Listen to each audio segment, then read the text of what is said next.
പുതിയൊരു വീഡിയോയിലേക്ക് സ്വാഗതം.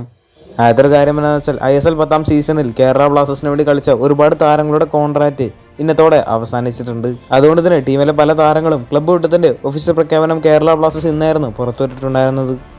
ടീമിൻ്റെ അസിസ്റ്റന്റ് കോച്ചായിരുന്ന ഫ്രാങ്ക് ഡൗനൊക്കെ ക്ലബ്ബ് വിട്ടിട്ടുണ്ട്. അടുത്ത സീസണിൽ അലക്സ് ഡി ക്രൂക്ക് എന്ന കോച്ചായിരിക്കും കേരള ബ്ലാസ്റ്റേഴ്സിന്റെ അസിസ്റ്റന്റ് കോച്ച്. മാത്രമല്ല ഗോൾ കീപ്പേഴ്സ് ആയിരുന്ന ലാറ ശർമ്മ, കരഞ്ജിത് സിംഗ് എന്നീ പ്ലേയേഴ്സും ക്ലബ്ബ് വിട്ടിട്ടുണ്ട്. കഴിഞ്ഞുപോയ സീസണിലെ ഗോൾഡൻ ബൂട്ട് വിന്നർ ആയിരുന്ന ഡിമിട്രോസ് ലാമന്റാക്കോസും കേരള ബ്ലാസ്റ്റേഴ്സ് ക്ലബ്ബ് വിട്ടിട്ടുണ്ട്. താരം തന്നെ നേരത്തെ അത് അറിയിച്ചിട്ടുണ്ടായിരുന്നു. മാത്രമല്ല കോൺട്രാക്ട് ഇന്നായിരുന്നു കഴിഞ്ഞത്. അതുകൊണ്ടാണ് കേരള ബ്ലാസ്റ്റേഴ്സ് ഇന്ന് ഒഫീഷ്യൽ പ്രഖ്യാപനം പുറത്തുവിട്ടത്. ഡിമിട്രോസിന് പകരമായിട്ട് മികച്ച ഒരു സ്ട്രൈക്കറിനെ തന്നെ കേരള ബ്ലാസ്റ്റേഴ്സിന് ഇനി സ്വന്തമാക്കേണ്ടതുണ്ട്. ടീമിലെ വിദേശ താരങ്ങളിൽ ആരൊക്കെ ടീമിൽ തുടരുമെന്നുള്ള കാര്യം ഇപ്പോഴും സംശയമാണ്. അടുത്തൊരു കാര്യം, വീഡിയോസിലെ കമന്റ്സിൽ ചിലരൊക്കെ ചോദിക്കുന്നൊരു കാര്യമാണ് നോവ സദാവി കേരള ബ്ലാസ്റ്റേഴ്സിൽ വരില്ലേ എന്നൊക്കെ.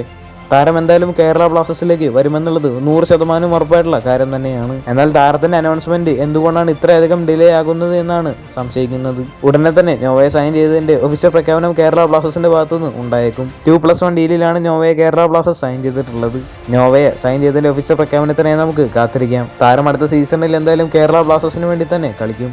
അടുത്തൊരു കാര്യം, കേരള ബ്ലാസ്റ്റേഴ്സിന്റെ ഗോൾ കീപ്പർ ആയിരുന്ന ലാറ ശർമ്മ ക്ലബ്ബ് വിട്ടത് കൊണ്ട് തന്നെ താരത്തിനെ ഇപ്പോൾ സ്വന്തമാക്കാനായിട്ട് ചില ISL ടീമുകൾക്ക് താല്പര്യമുണ്ട്. ഈ ഒരു ഗോൾ കീപ്പറിനെ സ്വന്തമാക്കാനായിട്ട് FC ഗോവയ്ക്ക് താല്പര്യമുണ്ട് എന്ന റൂമറാണ് ഇപ്പോൾ പുറത്തു വന്നിട്ടുള്ളത്.